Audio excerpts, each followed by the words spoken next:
Scroll disclaimer: this story is a work of fiction, inspired by emotional and suspenseful themes. All characters, events, and settings are entirely imaginary and do not represent any real individuals, places, or incidents. Any resemblance to actual persons, living or dead, or events is purely coincidental. The story explores psychological and emotional elements and may contain mature or intense situations, intended for a thoughtful and sensitive audience. Reader discretion is advised. It had been almost 6 months since I last saw my sister Eliza. Between work, travel, and the general noise of life, I hadn't made time. So when I stepped onto her cozy little porch in a quiet suburban town, I promised myself I'd stay a few days, just us, no distractions. Her home was warm and neatly kept, the kind of place that smells faintly like vanilla candles and childhood memories. Eliza welcomed me with a tight hug and a steaming cup of chamomile tea. Her life had slowed down after her divorce. She filled her days with gardening, reading, and the occasional yoga class. It was peaceful. Almost too peaceful. We were in the middle of laughing about an old school memory when a knock came at the door.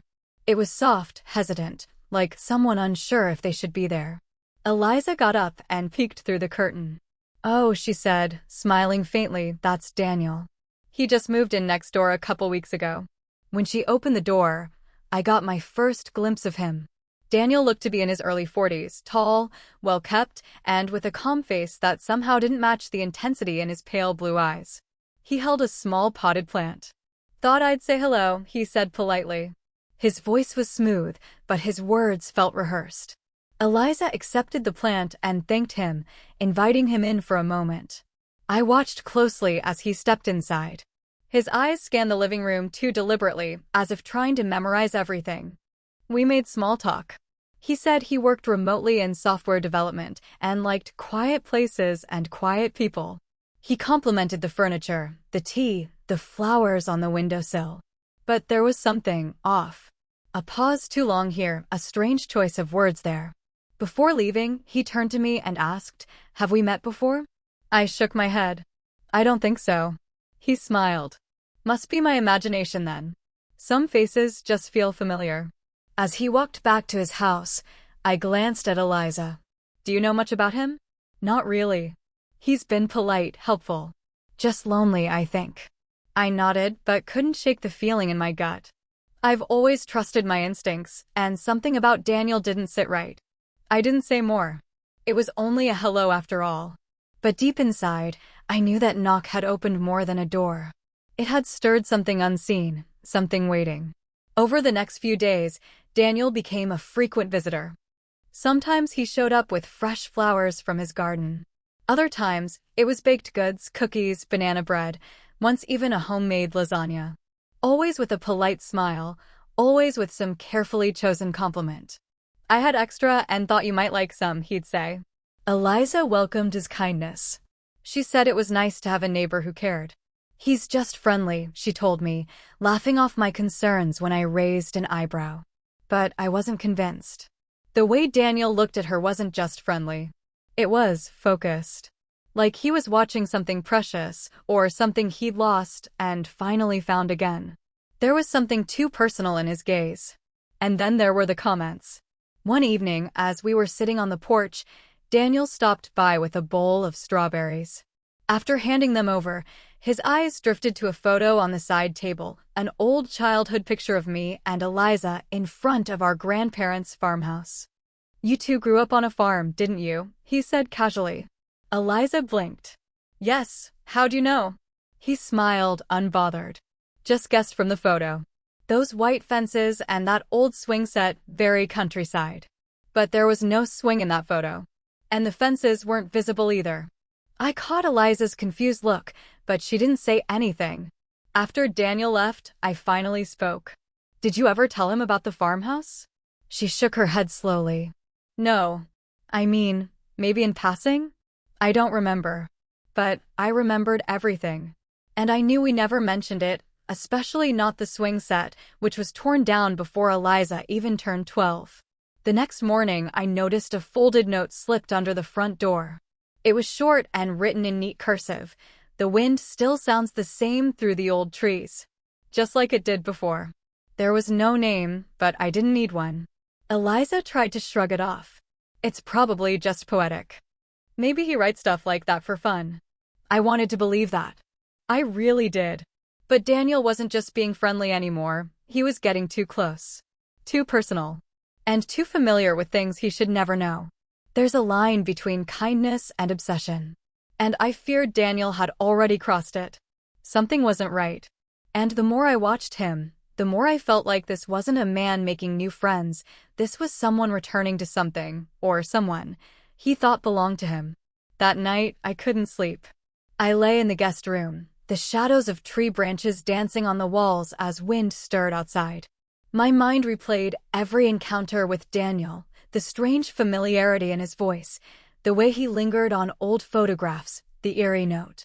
I knew something wasn't adding up, and I couldn't just ignore it. The next morning, while Eliza was out at her yoga class, I took a walk around the neighborhood. I decided to talk to a few longtime residents, pretending to make friendly conversation. An older woman named Mrs. Langston, who lived 3 houses down, invited me in for lemonade. She had lived there for almost 30 years and was more than willing to share what she knew. When I asked casually about Daniel, her expression changed. He moved in recently, didn't he? I asked. Yes, she said, her tone guarded. But the name sounds familiar. There was a boy named Daniel who used to live here. Same house, actually, the one he just moved back into. My heart skipped. When was that? Oh, must have been 25 years ago or more. His family left after some tragedy. His little sister died. Fell down the stairs, I think. Terrible thing. I sat back, trying to hide the chill running down my spine. Did they ever come back after that? She shook her head. Never. The house was empty for a long time. Then it changed owners a couple of times. And now he's back. That night, I dug deeper. Back at Eliza's place, I searched Daniel's name online. I found an old local news article. The headline made my breath hitch. Tragic fall claims life of 6-year-old Emily Harlow. The article mentioned her older brother, Daniel Harlow. Same name. Same house. Same history. I scrolled down and found a photo of the siblings taken months before the accident. My skin turned cold. The girl in the photo looked exactly like Eliza did at that age. Same golden hair. Same round cheeks. Same eyes. It couldn't be coincidence.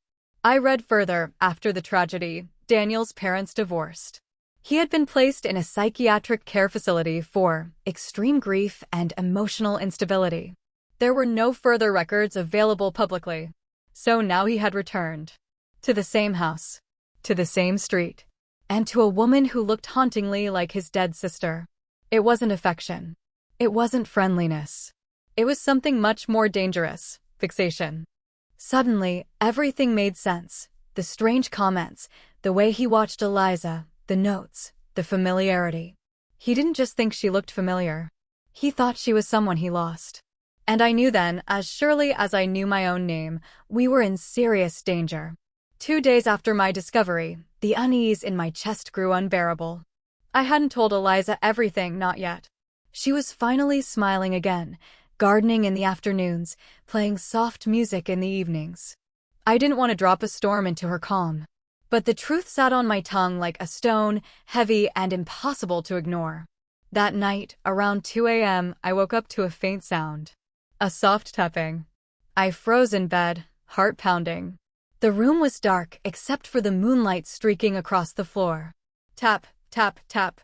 It was coming from the living room window. I crept out of bed and peeked through the hallway.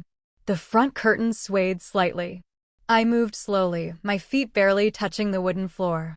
When I reached the living room, I stood behind the curtain and peeked through the window.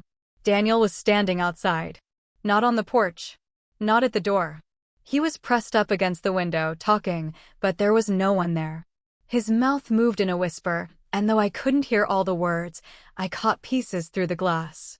You don't have to hide anymore, just like before, and I found you. My blood ran cold. He wasn't just imagining. He believed it. He thought Eliza was his sister. He truly believed she'd come back. I stepped back, heart hammering. My hands shook as I grabbed my phone and began recording from the edge of the curtain.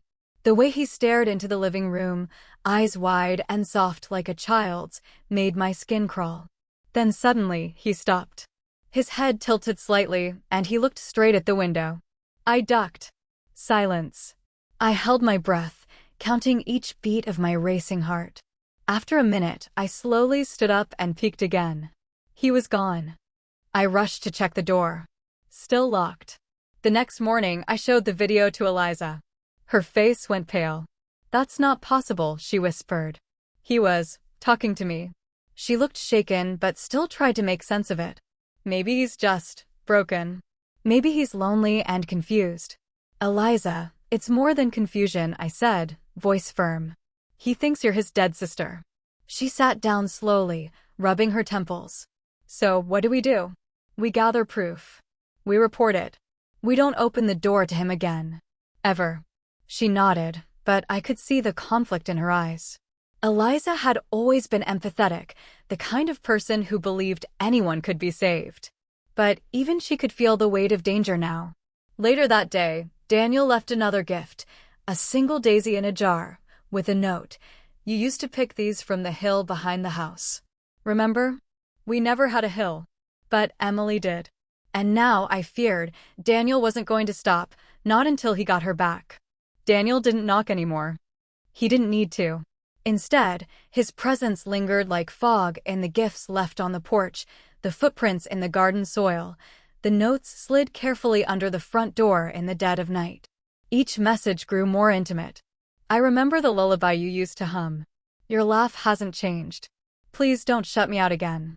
I knew we were dealing with a mind fractured by grief and memory, but that didn't make him any less dangerous. Eliza began to feel it too. She stopped going out into the garden. She kept the curtains drawn, double-locked the doors, and jumped at every sound. The vibrant energy I'd seen when I arrived had faded into a quiet fear. I urged her to go to the police, but she hesitated. "There's no threat," she said, voice trembling. "Not technically. He hasn't hurt anyone. What if they don't believe us?" "He's stalking you, Eliza. That's enough." Still, she was torn, a part of her still clinging to the idea that Daniel was just a lonely man, lost in pain. But I saw what she didn't want to admit. This wasn't affection. This was obsession. And it was growing. Then one afternoon, something changed. I stepped outside to take a call. When I came back in, Eliza was standing in the hallway, frozen. Her hands were trembling, holding an opened envelope. Inside was a photo, an old one. Faded, torn at the edges. A little girl in a white dress sitting on the porch of Daniel's house, beside a woman who looked like our mother. But it wasn't our mother. It was Emily's. And in the corner of the photo, almost out of frame, was a small shadow of a boy watching from behind a tree. On the back of the photo was scribbled in pencil, "You were always smiling when I was near." Eliza dropped the picture like it burned her. That night, she finally broke down. "I don't understand how I could remind him so much of her," she said through tears. "I didn't ask for this. I didn't do anything." I held her close, my voice low and steady. "This isn't your fault. None of it. But we have to protect ourselves now. No more waiting. No more giving him the benefit of the doubt." We compiled everything, the photos, the video, the notes. I even printed the online article and news clipping. It was time to bring the truth into the open. But before we could go to the authorities, one final note arrived, this time inside the mailbox, sealed in a blue envelope with no name. The message inside read, "Tomorrow. I'll come when the sun sets. We'll sit on the swing again, like we used to. Just you and me." There was no swing here. There never had been. But in Daniel's mind, he wasn't planning to visit a neighbor anymore. He was planning to bring his sister home. The day of the note, I couldn't sit still. Daniel had written, "Tomorrow at sunset." That gave us hours, but it felt like minutes. Eliza was on edge, barely speaking, pacing through the house like a prisoner waiting for her sentence. "I can't be here when he comes," she said. "You won't be," I assured her. "But before that, I need to go over there. I need to know what he's planning." Eliza's eyes widened. "You're not serious." "I am," I said. "I have to understand just how far he's gone. So while Eliza left to stay with a friend across town, I waited until Daniel's car was gone. He'd driven off about 20 minutes earlier and slipped around the back of his house. The back door was locked, but the window to his laundry room wasn't. I climbed in. His house was unsettling. Quiet, still, and spotlessly clean. No photos on the walls, no clutter, nothing to indicate someone lived there. Except for the basement door, which stood slightly ajar. I swallowed hard and descended the creaking steps. The basement smelled like dust and old wood. At the far end was a narrow hallway, and at the end of that, a closed door. Heavy, bolted from the outside. I unlatched it slowly, heart racing. Inside, the air was colder. It wasn't a storage room. It wasn't even really a room. It was more like a shrine. The walls were lined with photographs, most black and white, some faded with age. All of a little girl. Emily. She was in different dresses. On porches. In parks. Holding flowers. Smiling. But then I saw something else. A series of newer photos. Photos of Eliza. From the garden. Walking to her car. Sitting on the porch. Laughing with me. All taken from a distance. All taped directly next to Emily's. There was a table in the corner covered with items. A broken doll, a pink headband, a child's drawing of a swing set, and, worst of all, an old tape recorder with a note. Her voice. I stepped back, nauseous. On the wall, written in childlike scrawl, was a phrase repeated 3 times. She came back. She came back. She came back. I snapped photos of everything with my phone. Every wall, every item, every note. This wasn't just obsession, it was delusion, carefully fed and maintained for years. Daniel hadn't just convinced himself Eliza was Emily. He had rebuilt a world where that was fact. I heard a sound upstairs, the front door opening. My heart stopped. I slipped out the basement window and ran back to Eliza's house. We now had everything, the evidence, the history, the photos, the truth. And soon, when Daniel showed up for his imagined reunion at sunset, he wouldn't be met with the past he dreamed of. He'd be met with reality. And consequences. The sky turned golden as the sun dipped low, washing the quiet neighborhood in soft, dreamlike light. Daniel's note had said sunset. And, true to his word, at 6:47 p.m., his silhouette appeared in the distance, walking slowly across the front yard. He wore a light blue shirt, hair neatly combed, holding something in his hands, a faded red ribbon. I stood at the front window, heart thudding in my chest. Eliza was gone, safely tucked away with a friend across town. The house was locked, lights dimmed, and the police, already informed, were on standby just around the corner, waiting for my signal. Daniel stepped onto the porch and paused in front of the door. He gently laid the ribbon on the doormat, as if placing it in a child's hands. Then he knocked. Once. Twice. Soft, expectant. I opened the door. He blinked in surprise, clearly not expecting me. "Where's Emily?" he asked, voice gentle. "She's not here," I replied firmly. "And she's not who you think she is." His smile faltered. "Don't do this. She remembers." "I know she does." I stepped outside and shut the door behind me. "Her name is Eliza. She's my sister. You're confusing her with someone from your past, someone who died. Emily's gone, Daniel. You need to stop." His jaw tensed. "No, that's not true. You weren't there. You don't know what we had." "I do know," I said. "I found the room in your basement. I saw the pictures. The notes. The voice recordings. You've built a world that doesn't exist anymore. And it's hurting people." Something broke in his expression. His eyes flicked from side to side, as if trying to make sense of reality crumbling around him. You weren't supposed to find that," he whispered. "It wasn't for you. Then who was it for? Eliza? Emily? Or someone you lost and couldn't let go of?" He looked down at the ribbon in his hands. "I promised her I'd find her again." "You didn't find her," I said gently. "You found someone who looked like her. But Eliza is not your sister. She has her own life, and she's terrified." Tears welled in his eyes, and suddenly his shoulders slumped. "I didn't mean to scare her. I just wanted to feel like she wasn't really gone." Sirens began to hum softly in the distance, growing louder. I'd sent the message 10 minutes earlier, the time I knew we'd need. Daniel turned toward the sound, expression blank. When the police pulled up, he didn't resist. He placed the ribbon back on the porch like it was a sacred object and quietly sat on the steps. Before they cuffed him, he turned to me and said, "I really thought she came back." I didn't know what to say. Because part of me, a very small, aching part, believed that he truly believed it too. Weeks passed. The days after Daniel's arrest felt like coming up for air after almost drowning. Eliza stayed with me for a while. Her laughter returned, slowly and softly, like a tune she had once forgotten. But there were still nights she woke up sweating, heart racing, unsure of where she was. Daniel had been taken into psychiatric care, not jail. The police and doctors agreed his actions stemmed from deep psychological trauma, not criminal intent. He wasn't evil. He was lost. That truth made it harder, in some ways. He hadn't wanted to hurt anyone. But he had hurt us, and healing from that still had to happen.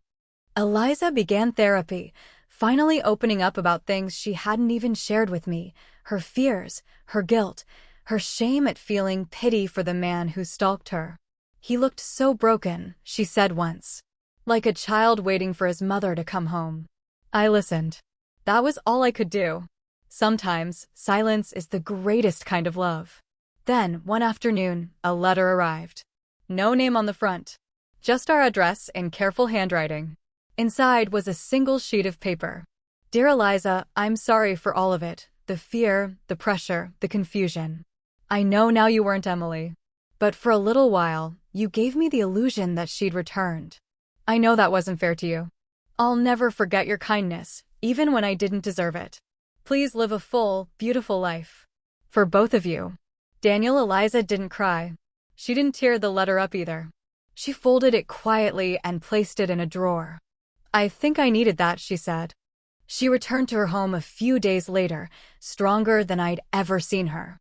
The swing that Daniel had referenced, one that never existed on her property, was finally installed in her backyard. A real one. She told me it was a symbol of letting go of false memories and building her own. We sat on the porch one morning, drinking tea just like we had when all of this began. The breeze was gentle. A moving truck pulled into the house next door, Daniel's old place. A young couple stepped out, holding hands and laughing. The sound felt like life returning. "They look sweet," I said. Eliza smiled. "Let's just hope they bring lasagna and not trauma." We laughed, truly laughed, the kind that comes from knowing you've survived something that nearly broke you. I looked at my sister, the strength in her eyes, the quiet peace in her voice, and I realized the story wasn't about what Daniel did. It was about how we endured, how we healed, how we remembered that, even in the darkest chapters, the ending could still be soft and full of light. 58.